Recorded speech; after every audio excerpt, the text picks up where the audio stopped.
Welcome to Jitendra vlog. ఇవాళ vlog వచ్చేసరికి తీర్థ పొడి కొడుతున్నా. నేను ఏమేమి ఇంగ్రీడియంట్స్ తెచ్చానో మీకు ఒకసారి చూపిస్తాను. ఇది జాజికాయ పొడి, అండి. ఇది జాజికాయ, ఇది జాజి పువ్వు అంటారు కదా అది, లవంగాలు, పచ్చకర్పూరం, కొంచెం మిరియాలు, దాల్చిన చెక్క, అండ్ ఫైనల్లీ కొంచెం ఈ ఘాటు అంత ఎక్కువ ఘాటుగా ఉండకుండా లైట్గా తీపిగా ఉండేటట్టు కలాకండ పొడి వేస్తున్నాను. ముందుగా జాజి పువ్వుని ఇట్లా పొడి కొట్టుకోవాలి. ఒక బౌల్లోకి వేసుకుంటున్నాను.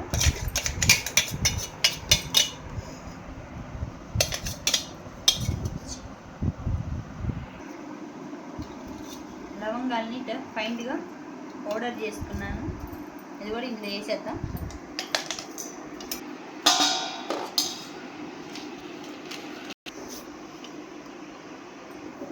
జాజికాయ పొడి,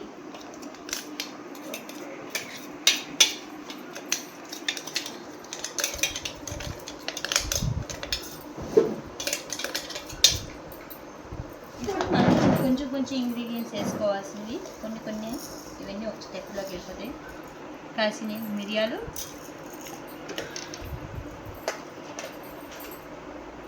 జస్ట్ సింపుల్గా సువాసన కోసం దాల్చిన చెక్క,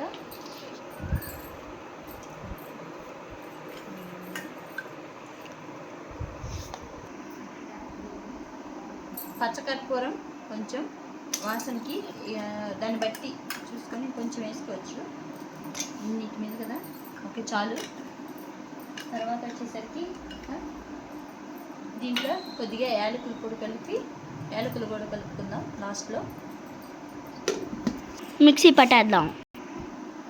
ముందు జాజి పువ్వుని గ్రైండ్ చేసి పోసుకున్నాం, తర్వాత లవంగాలు గ్రైండ్ చేసి పోసుకున్నాం, జాజికాయని కూడా గ్రైండ్ చేసి ఇట్లా పొడి కొట్టుకొని పోసుకున్నాం. ఇట్లా ఫైన్ పేస్ట్ పౌడర్ అయ్యాక ఇలా మిక్సింగ్ చేసుకోవాలి. తర్వాత వచ్చేసరికి మనం ఇందాక చూపించాను కదా, దాల్చిన చెక్క, పచ్చకర్పూరం అన్నీ కలిపి ఇది దీంట్లో వేసి కొట్టుకున్నాం అండి. ఇంకా కొంచెం యాలకుల పొడి కొంచెం ఎక్కువ వేసుకోవాలి. తీర్థ పొడికి బాగుంటుంది. అండ్ ఇంకా ఫైనల్లీ మనం కొంచెం స్వీట్ గురించి మనం అవ్వాల్సిన వాటిలో నెక్స్ట్ కలుపుతుంటే మంచి సువాసన వస్తుంది. నాకే దీని టేస్ట్ ఎట్లా ఉంటుందో నెక్స్ట్ వీడియోలో మీకు చూపిస్తాను, రివ్యూ. అండ్ ఫైనల్లీ ఇది కలాకండ పొడి. కలాకండ ఈ గడ్డలు డైరెక్ట్ మిక్సీలో వేస్తే బ్లేడ్ ఇది అవుతుంది. సో మనం గ్రైండింగ్ అవుతుంది అన్నమాట. ఇలా దంచుకొని కొన్ని వేసుకుందాం, పొడిలాగా చేసుకునేటట్టు సింపుల్గా.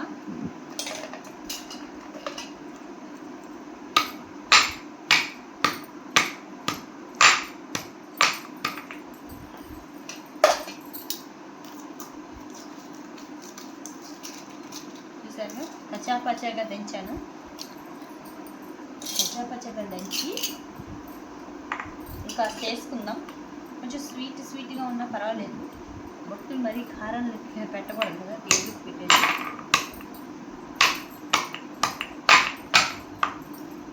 మీకు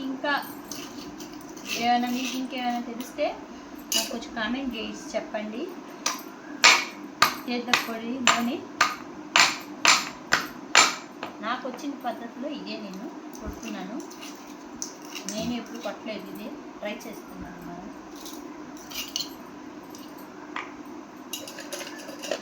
పెద్ద గడ్డలు ఉంటే మనం కొంచెం కచ్చాపచ్చాగా వేసుకొని కొంచెం బాగా పౌడర్ కొట్టుకుంటే బాగుంటుంది అన్నమాట. వచ్చే భక్తులకు కానీ వాళ్ళకి కానీ ఇబ్బంది. తీర్థం ఇచ్చేటప్పుడు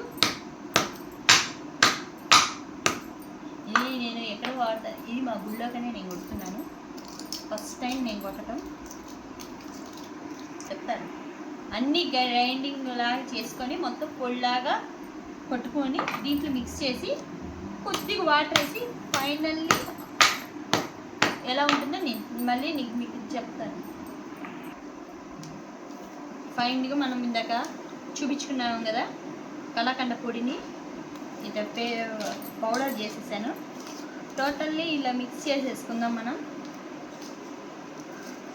ఇందులో యాలకులు పొడి వేసాము, అలాగే జాజికాయ పొడి వేసాము, జా పువ్వు వేసాము, కొంచెం లవంగాలు, యాలకులు, కొంచెం దాల్చిన చెక్క వేసి అండ్ ఫైనల్లీ ఏం చేసాం మనం కలాకండని గడ్డల్ని పొడిలాగా కొట్టి దీంట్లో కలిపామన్నమాట. మరి దీని టేస్ట్ ఎట్లా ఉంటుందో ఏందో నాకు తెలీదు. నేను చెప్పా కదండి ఫ్రెండ్స్, ఇదే ఫస్ట్ టైం నేను కొట్టడం. మీకు ఎవరికైనా తీర్థపొడి గురించి తెలిస్తే నాకు కామెంట్ చేసి చెప్పండి. అలాగే మా జితేంద్ర వ్లాగ్స్ మరింత ముందుకు తీసుకెళ్ళండి. Like, share, subscribe. ఇలా తీర్థపొడిలో ముందే నీళ్ళల్లో ఇట్లా తులసాకులు కొన్ని నానబెట్టుకున్నాం కదా, ఇప్పుడు ఈ కొంచెం తీర్థపొడి వేద్దాం. వేసి ఇలా కలుపుదాము. కలిపి మనం ఆయనకి తీర్థం ఇచ్చి చూసుకుందాం ఎట్లా ఉంటుందో చెక్ చేసుకుందాం. స్వీట్ మరి ఘాటుగా ఉండకూడదు, మరి స్వీట్గా ఉండకూడదు, మధ్యస్థంగా ఉండాలి. కొన్ని గుళ్ళల్లో స్వీట్గానే ఉంటుంది. మన తులసి ఆకులు అనేది ఎస్పెషల్లీ తగులుతూ ఉండాలి. ఎందుకంటే తగిలే కొద్దీ మనకి తులసిలో ఉన్న ఔషధాలన్నీ మనకి ఇది అవుతాయి కదా. దగ్గు జలుబు నుంచి కూడా ఎప్పుడు ఆయుర్వేదిక్ ప్రకారం చెప్తారు. ఇవి జస్ట్ మనకి అలా అనేది ఇలా కలుపుకోవాలి. మీకు నచ్చితే వీడియోని మరింత ముందుకు తీసుకెళ్ళండి. సబ్స్క్రైబ్ చేసేయండి. ఈ ఛానల్ ఇంట్లో ఈ బ్లాగ్ని ఎండ్ చేసేస్తున్నా. ఛానల్ ఏంది?